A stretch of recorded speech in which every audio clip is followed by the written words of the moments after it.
Welcome to Event Experience by Bizzabo, the podcast where we bring the best and brightest event experience leaders together to share stories, tips, and lessons learned from creating some of the world's biggest events. I'm Rachel Moore, your podcast host. We might dub this episode of the podcast Between Two Marketers, as we welcome founder of On Sale Group, Dawn Farrow, to the show. Dawn and I talk about the unique challenges and strategies in event marketing within the attention economy, especially surrounding the importance of community, the misconceptions surrounding marketing roles, and the need for marketers to adapt to changing landscapes. And no episode would be complete without emphasizing the value of in-person networking for your professional growth and event experience.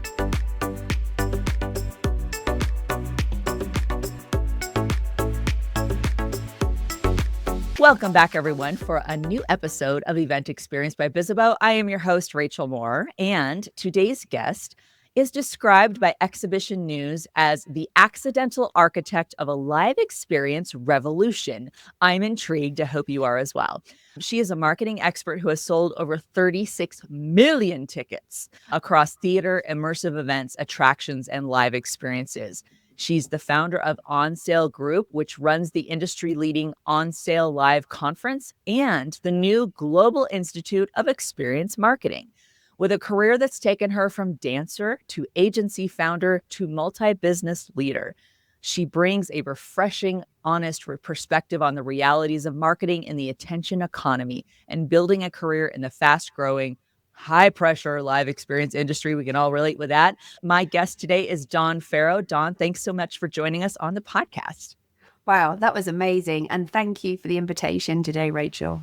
Oh, it's excellent to have you on. I'm so excited. Now, listen, I just gave a super brief intro of you, and I want to make sure our guests really get an idea of who you are, because that was just not enough to cover it. I mean, we kind of touched all the high points, but I want to toss it back to you, Dawn. Could you just give us a little bit more about yourself and your role? What kind of your day-to-day world is like? I'm going to hand it back over to you. Tell us more about yourself.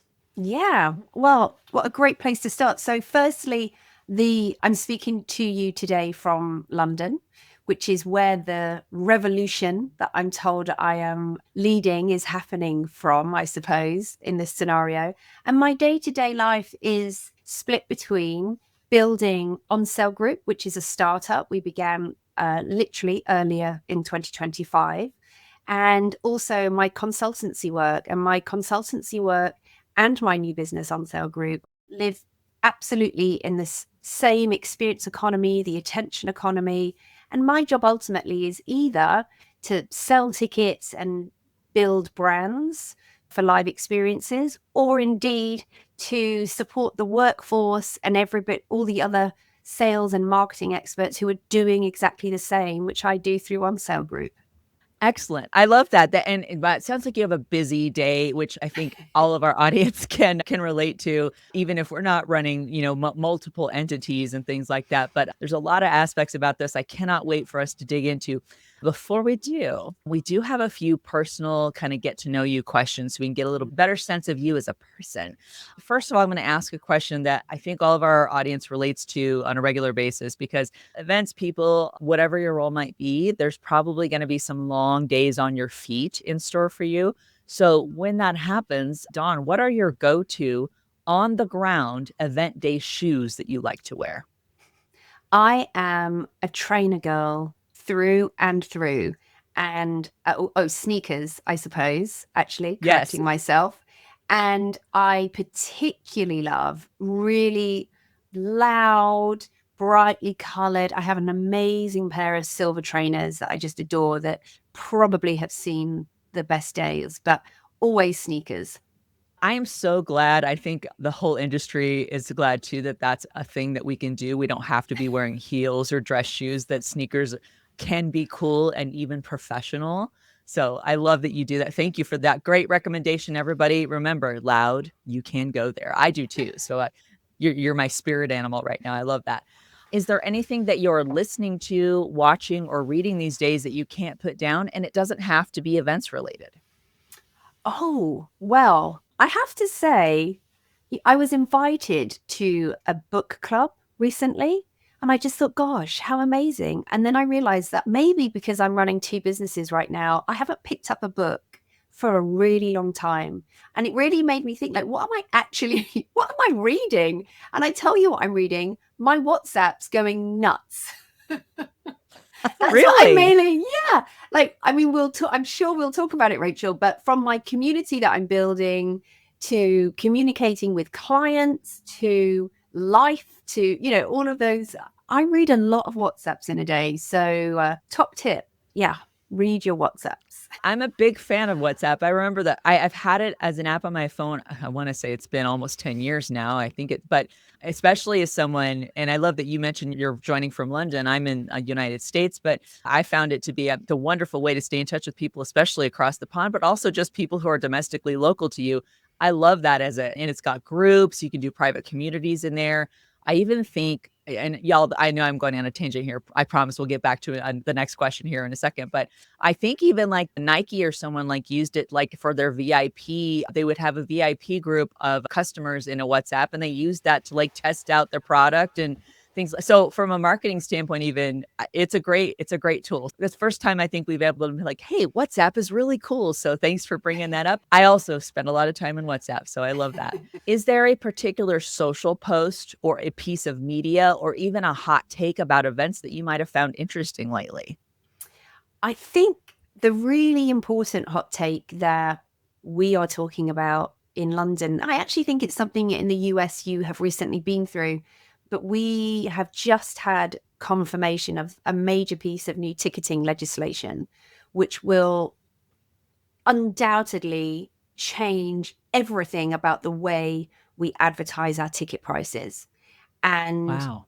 it is so huge that the repercussions and the work involved in getting us to a place where we follow the legislation is going to be, it will take months and we will get there. But it really, I think many of us are just trying to get our head around what we have been doing and what we now have to do. Yeah. Wow. If anyone is still remembers, which was pretty recent actually when you think about it, GDPR becoming a thing. I mean, even here in the United States was California adopted similar rules that really, at least for the marketing sector, but there's so many aspects of it too, where we're like, oh, we have to change and comply. So yeah, I love that you bring that up. That's obviously going to be very front of mind for people because when it's something that's legal, you kind of need to make sure you hop onto it and make sure you're adapting. So I think that's so important. Well, wonderful. Thank you for letting us know a little bit more about you and giving us some more insights. Let's dig into like what we're going to talk about today. One of my favorite experiences when with hosting this show is when we do get to dabble a little bit deeper into a topic and expertise that's close to my own heart. I'm a marketer of 18 years, just about. And so I love that I get to talk to you today. Your expertise lies specifically in, and I love this, y'all, this is in quotation marks, but I love the wording of this marketing in the attention economy, which considering attention spans these days might cause all of us to cringe. We're like, oh gosh, the attention economy, really? Is there even any attention? So let me throw this to you. How is marketing experiences unique from like garden variety marketing? Like we talked about Nike and whatever like that, but how is marketing experiences a unique tactic, a unique approach from what we might think of as traditional marketing of other things? Yeah. Well, I think the first thing to say is that the toolbox that we're playing with is exactly the same. So whether Mhm. you are marketing experiences or you're marketing Coca-Cola, we all have the same tools available to us. We then have to think about, okay, but what are the differences? One of the first things to say is that you don't need anything that I am selling, right? So you're never going to get thirsty and, need to buy a ticket. You might get thirsty and want a Coca-Cola. And that alone is this incredible sweet spot of understanding of, oh, okay, so how will I sell? How will I build the brand to get people to come? And in that scenario, marketing in the attention economy is probably the hardest type of marketing you will ever fall into, ever. Yeah. And when we overlay that with, I guess, very macroeconomic situations and quite a lot of unsteadiness around the world at the moment, it becomes even harder to sell what we do from a Yeah. selling live, selling tickets, because you don't need it. So very often we talk about the first thing to go, when we're struggling with money a little, is that what our disposable income is. Like we begin to reduce it. We make sure we've got enough for bills and, all the key things. And then we already can see that discretionary spend is reducing. That's really interesting because actually it's set against these incredible projections, this forecasting for the experience economy as a whole, which says that I think the latest figures say that by 2028, the experience economy will be worth $12 trillion. Whoa. Which is mind blown. Now, I'm conscious that within that experience economy phrasing, we can include sport and we can absolutely include hospitality. But what's interesting is that they all involve tickets. They are all event-based and they are all live experiences. And that none of them, I could argue, we need them to fill our souls. And I'm sure you would agree with me, Rachel. But actually, for Joe Public, you don't need what we're selling. And so the toolbox may be the same, but the appetite and the skills and also the budget, very different. We'll be right back with more event experience after the break. From backstage to the spotlight, the Event Experience podcast by Bizzabo gives you a front row seat to the event industry's most captivating stories. Want to get more out of each episode? Visit bizzabo.com/podcast. That's bizzabo.com/podcast for show notes, transcripts, links, and resources mentioned in each episode, and more. The Event Experience podcast by Bizzabo, where events become unforgettable experiences. We're back with Event Experience to talk about our favorite thing as event marketers: tickets and registrations.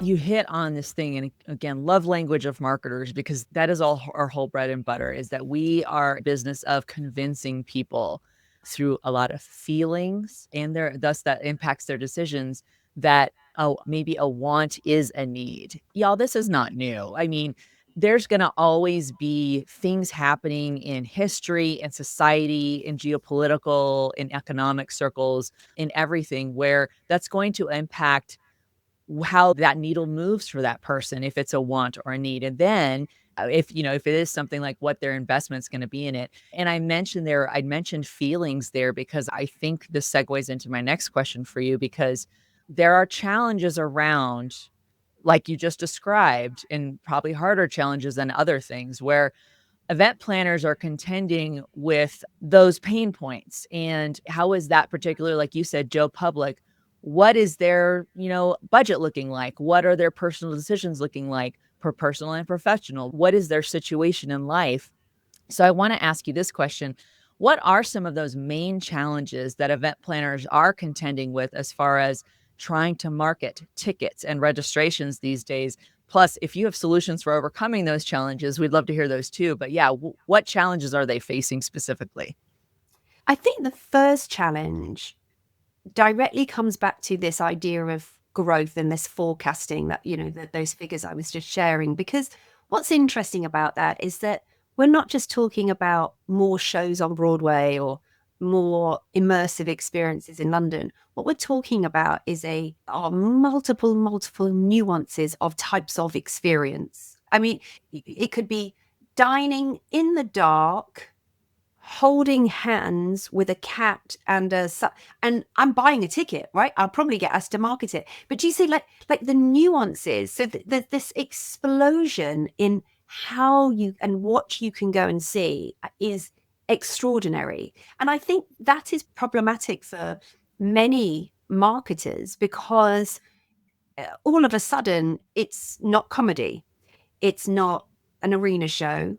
It's not theatre. It's right. And it's sort of some of it in between, and often in a venue you've never heard of and you don't know how to get there.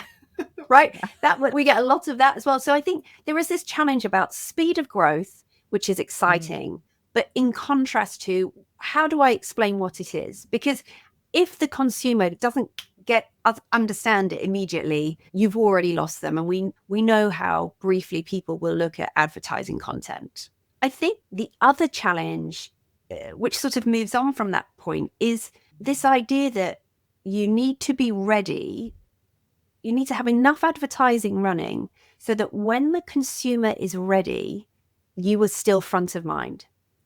And Right.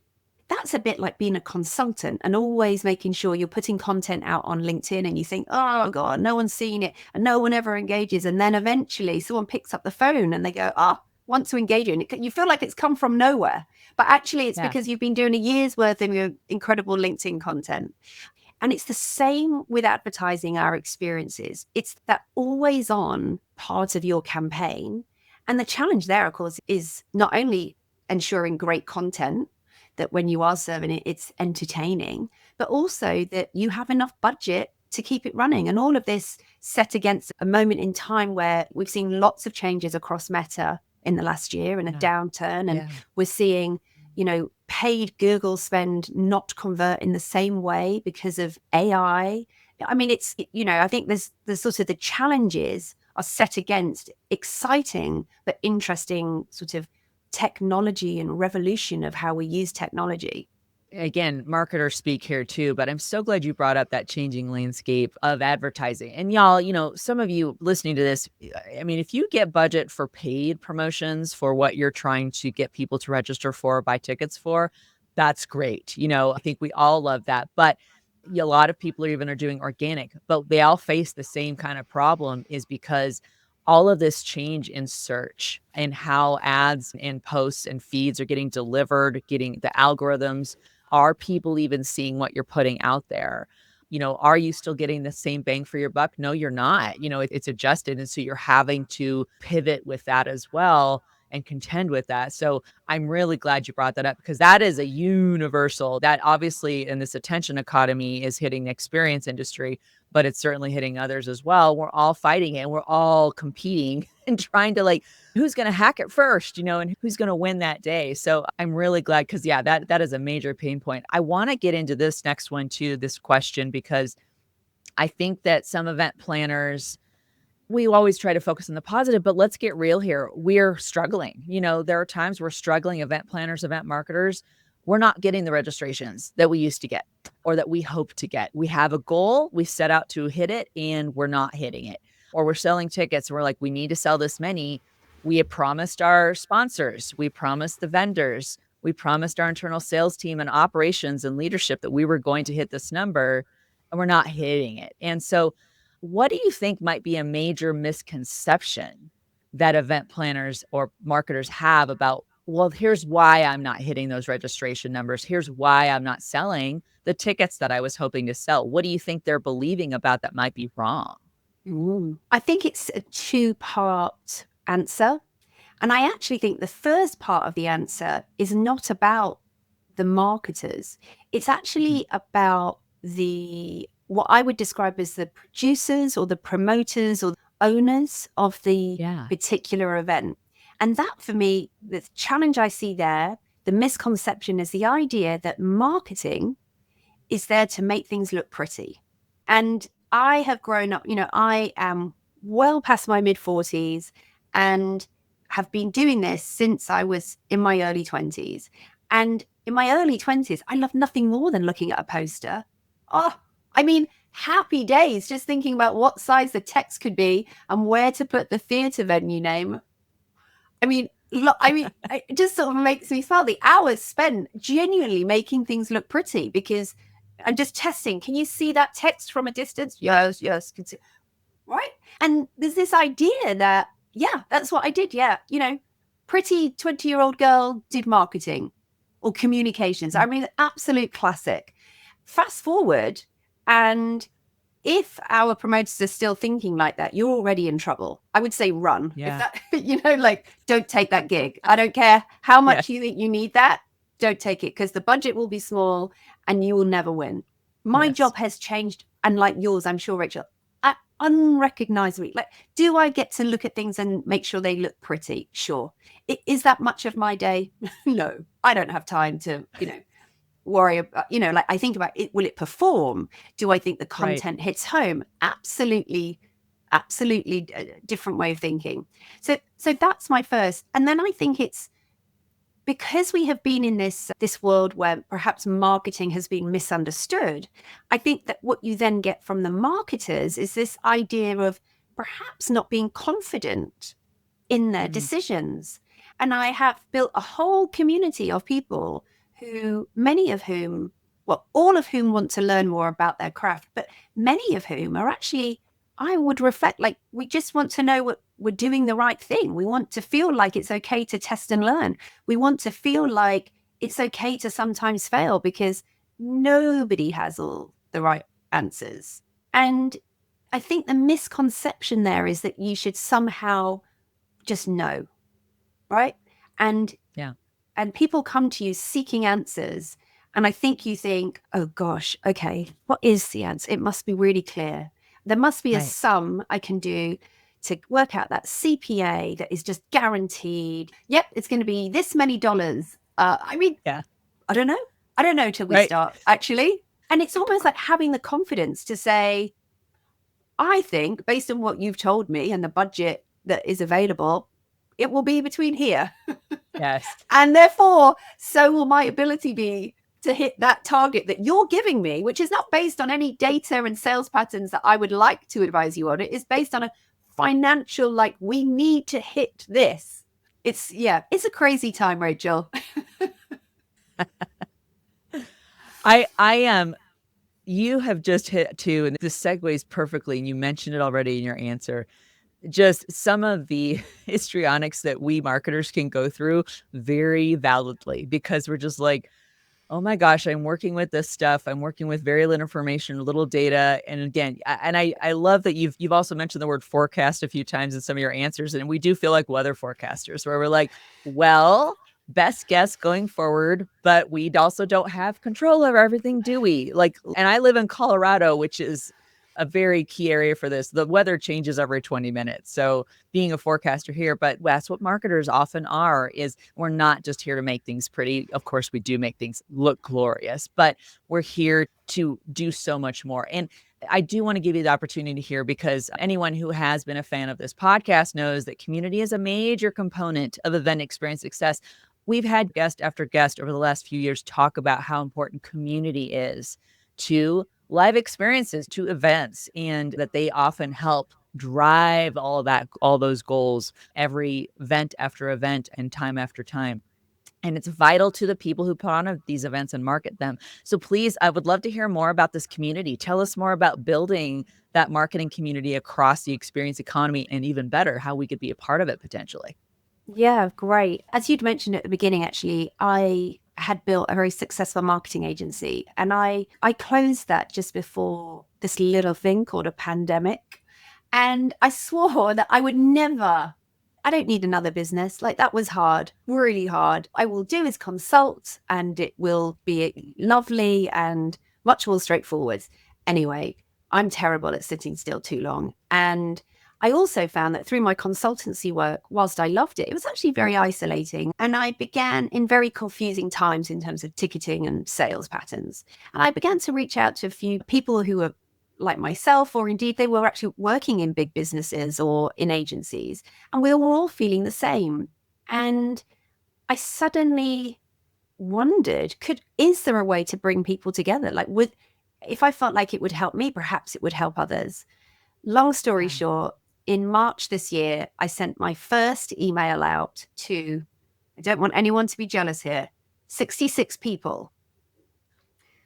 A big 66. And I think I sold about 3 tickets on the day for my Confex that happens every May, I say every May, it's happened once, but it is happening in 2026 in May as well.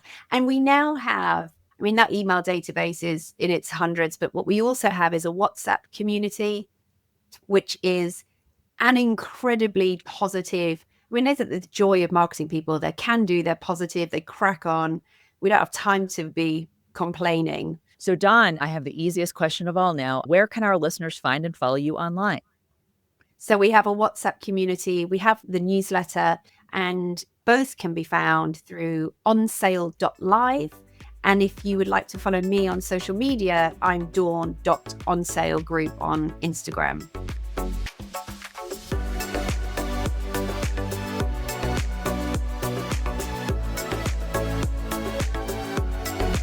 Dawn's Skill Up suggestion for event marketers is to tap into the power of networking.